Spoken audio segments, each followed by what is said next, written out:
Hey guys, LEGO Master 365 here, and welcome to a very long overdue update on the Wettham Railway.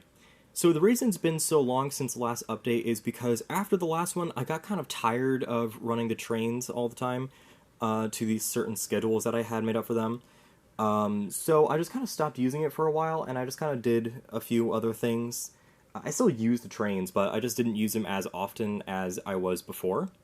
But now that summer's over, and I'm not here all that often, I'm going to try when I'm out here to run the trains more, just a little bit more.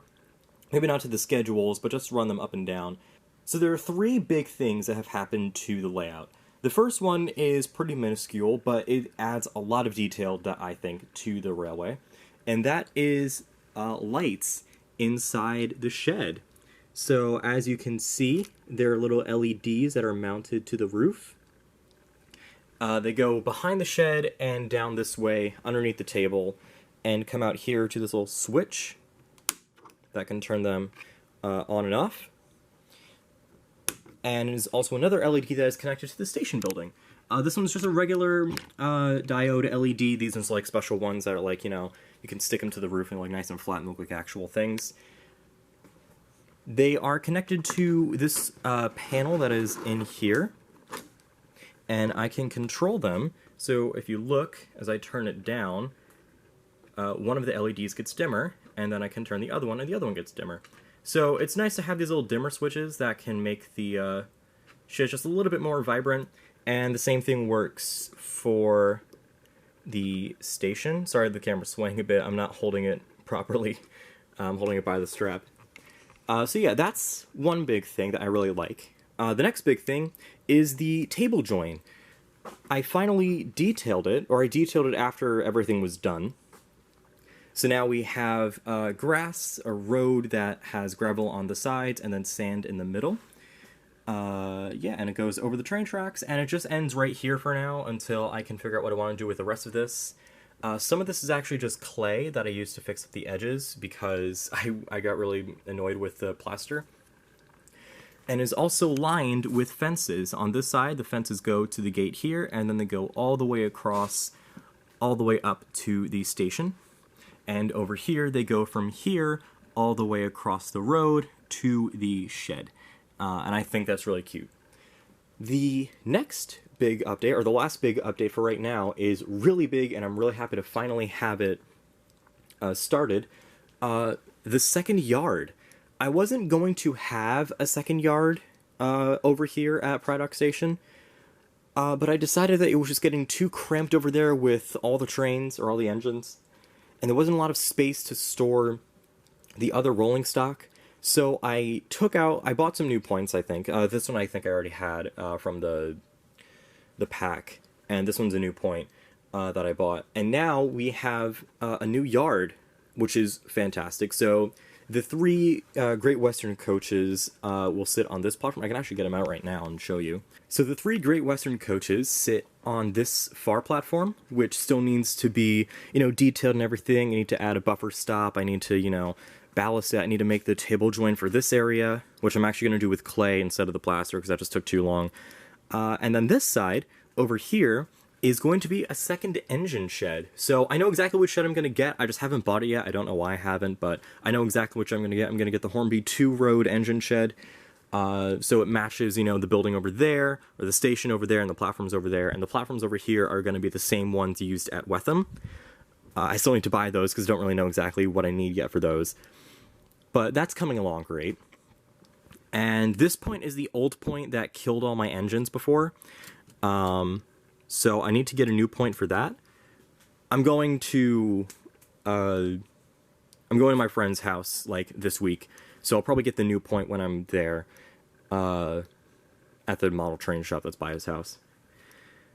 So yeah, the two BR engines, the H-Class and the 08, are going to live together over here, and I think it's kind of nice that we have the engines that face towards Prydock all in one station over here, and the engines that face towards Wettham are all on this side of the layout.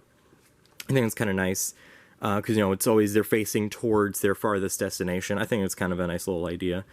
The next thing is probably really annoying for me.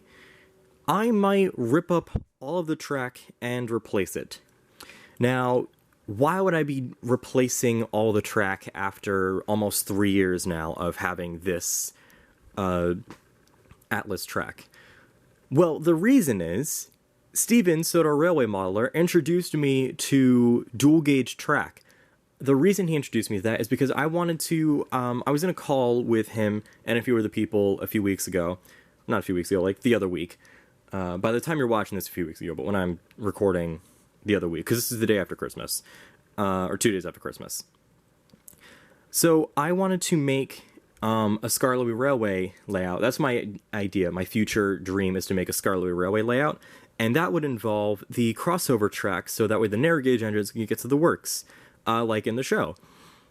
We never see how they get over there in the show, but there are special tracks that made by a certain company, I forget the company name, that makes those kind of crossover tracks.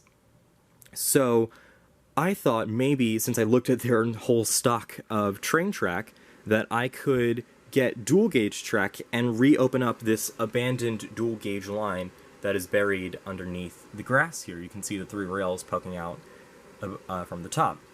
The thing about that track, though, is that is code 83. This track is code 100.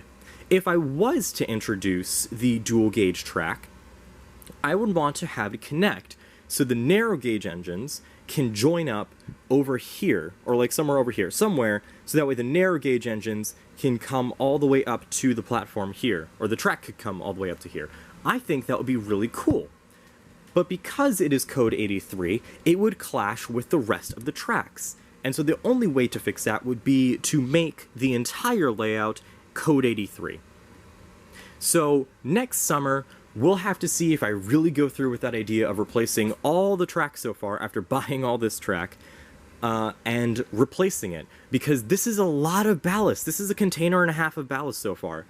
And I need to replace almost all of it, just so I could have the code 83 track and the dual gauge line, which again would be a really cool feature, so I could run both standard and narrow gauge engines on the layout, and the narrow gauge engine wouldn't even be too hard to do because this controller has 2 inputs and outputs. So I could put the narrow gauge engines on this one and the standard gauge on this one. It wouldn't be too difficult. It would just be a lot of work to replace all of that train track.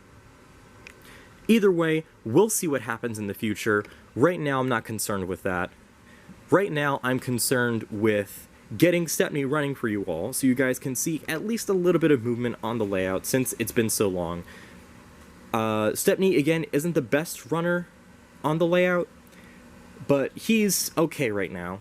So let's give him a little bit of a run. I'm going to put you guys behind the fence, and you can watch him move out of the station yard. Really fancy-like.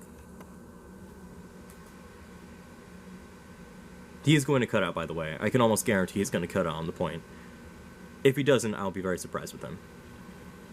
Yep, there he goes. Hand of God, coming in to save the day.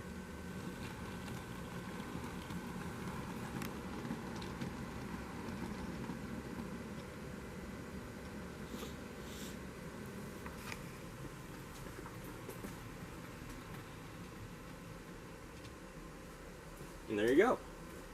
So thank you guys. Oh, he's really close to the camera. Hold on. Thank you guys for watching this layout update. It's also out of focus. Come on. All right, we're just gonna. Okay. All right, is that better? That's better. All right. Thank you guys for watching this video, and I'll see you guys in the next one. Bye.